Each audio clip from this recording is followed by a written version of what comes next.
Good afternoon everybody. This is Vandana Bharati और आप देख रहे हैं commodity insights with Vandana Bharati. और आज का दिन यहाँ पे काफी इम्पोर्टेंट है क्योंकि कुछ ट्रेंड्स यहाँ पे निकल के आ रहे हैं। देखा जाए तो गोल्ड और सिल्वर ने काफी एक रेंज में रखा, दोनों साइड की मूव देखी, लेकिन अल्टीमेटली आप यहाँ पे देखेंगे कि सपोर्ट टूटता हुआ यहाँ पे नहीं दिख रहा है। और ट्रिगर्स आप बोलेंगे कि अब अपसाइड का ट्रिगर्स क्या है, अपसाइड की ट्रिगर्स हैं यहाँ पे।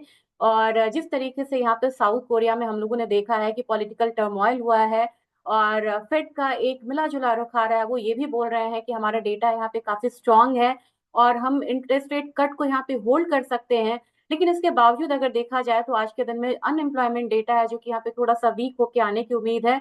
और यहाँ पे देखा जाए ओवरऑल कल हम लोगों ने देखा कि डॉलर इंडेक्स में भी एक यहाँ पे कमजोरी आ रही थी जिसका फायदा दिखता हुआ यहाँ पे गोल्ड को मिला है।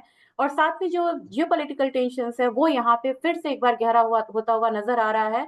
साउथ कोरिया में जिस तरीके से पॉलिटिकल टर्मोइल हुआ है, तो काफी सारे ट्रिगर्स यहाँ पे हैं। और साथ के साथ 17 से 18 अक्टूबर को जो फेड की मीटिंग है, तमाम ट्रिगर्स के बाद, तमाम कंफ्यूजन के बाद भी जो फेड का इंटरेस्ट रेट टूल है वो क्या कह रहा है, वो कह रहा है कि 70% से ज्यादा चांसेस है कि 25% रेट कट यहाँ पे हो सकता है। तो हम रेट कट और गोल्ड के रिलेशनशिप के हिसाब से ही चलेंगे। अगर रेट कट होता है तो सोने के भाव में फिर से यहाँ पे एक तेजी देखने को मिलेगा। और इस बार जो लेवल्स हैं वो बहुत ज्यादा हायर साइड नहीं रहेगा। इसके लिए हम यहाँ पे अगर बाई साइड में है भी तो हमें बिल्कुल यहाँ पे रेंज बाउंड मूव से थोड़ा सा ज्यादा एक जो बढ़त है वो देखने को मिलेगा। उसको लेके हम चले तो यहाँ पे ज्यादा बढ़िया है। अगर आप डॉलर इंडेक्स की बात करेंगे, जिसके बारे में अभी कहा कि यहाँ पे हम लोगों ने एक फॉल आता हुआ देखा है। देखिए यहाँ पे किस तरीके से रैली थकी हुई नजर आ रही है और यहाँ तक एक फॉल आया है। मैंने एक सपोर्ट लेवल लगाया हुआ है कि यहाँ तक एक फॉल जो है देखने को मिल सकता है। तो मेरे ख्याल से यहाँ पे फिर से 105.6 का जो एक लेवल है वो यहाँ पे एक्सपेक्टेड है। और इसकी वजह से हम देख सकते हैं कि एक बार थोड़ी सी जो बाइंग है वो यहाँ पे गोल्ड सिल्वर में आती हुई दिखेगी। अब आप कहेंगे कि इक्विटी मार्केट का क्या हाल है, क्योंकि बिटकॉइन और इक्विटी मार्केट यहाँ पे काफी ज्यादा प्रभावित कर रहा है गोल्ड को रिसेंट टाइम में। तो मेरे ख्याल से यहाँ पे डाउ जोन्स में भी अब यहाँ पे थोड़ी सी जो गिरावट है वो दिख सकती है। और एसएनपी ने भी एक पॉज यहाँ पे दिया है। तो हम कहीं से भी ये नहीं कह सकते कि ये वीकर टेरिटरी में है, नहीं। लेकिन एक ये हेल्दी करेक्शन यहाँ पे ले सकता है। 9 डेज के मूविंग एवरेजेस को इसने तोड़ा है, तो मेरे ख्याल से हो सकता है कि अगले अगले हफ्ते हम यहाँ पे 14,400-500 तक के लेवल्स को आता हुआ देखें। इसका फर्क पड़ेगा।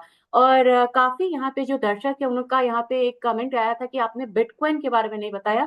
बिटकॉइन के बारे में मैं हमेशा यहाँ पे बताती हूँ कि एक मूव आती है बिटकॉइन की, और जब भी बिटकॉइन में पैसा आता है तो गोल्ड से पैसा जाता है, बिटकॉइन से पैसा निकलता है तो गोल्ड में पैसा आता है। यहाँ पे फटाफट अब देख लेते हैं यहाँ पे गोल्ड प्राइसेस को ही। गोल्ड ने एक काफी बढ़िया सपोर्ट आज लेता हुआ दिख रहा है। और यहाँ पे मुझे लग रहा है कि प्राइसेस फिर से यहाँ पे 2675 से 2680 के करीब जाएगा। यहाँ पे बहुत ज्यादा अपसाइड का एक्सपेक्टेशन यहाँ पे नहीं है। लेकिन मुझे लग रहा है यहाँ पे कि अगर गोल्ड में अपने घरेलू बाजार की बात की जाए तो यहाँ पे बिल्कुल रेंज में ये कमोडिटी है। और अपसाइड यहाँ पे जो है वो बिल्कुल लिमिटेड है 77,000 तक।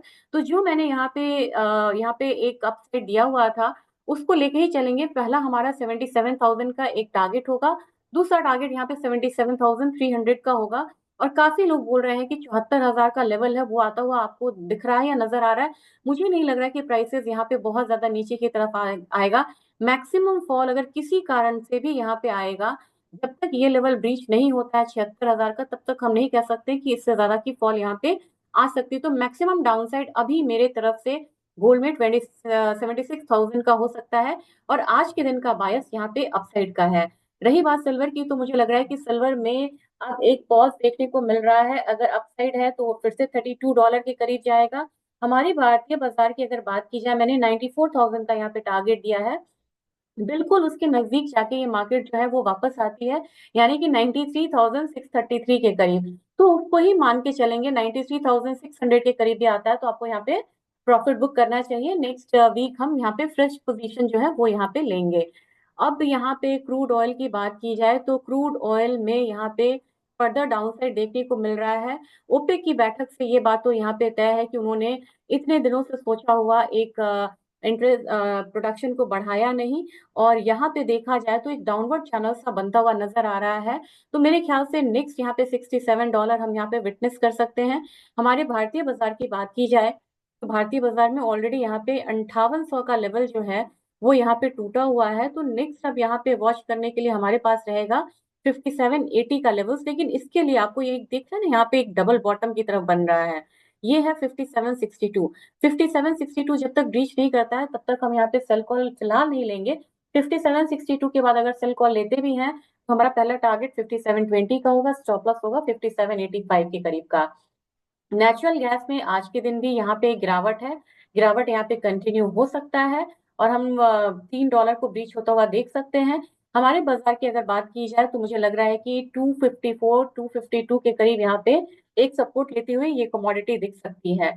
अब यहाँ पे बेस मेटल की बात करते हैं। बेस मेटल में मैंने 290 का टारगेट दिया था, करीब करीब ये 290.7 का हाई लगाया हुआ है, टारगेट यहाँ पे अचीव्ड है। मेरे ख्याल से आप लोगों ने प्रॉफिट बुक किया होगा।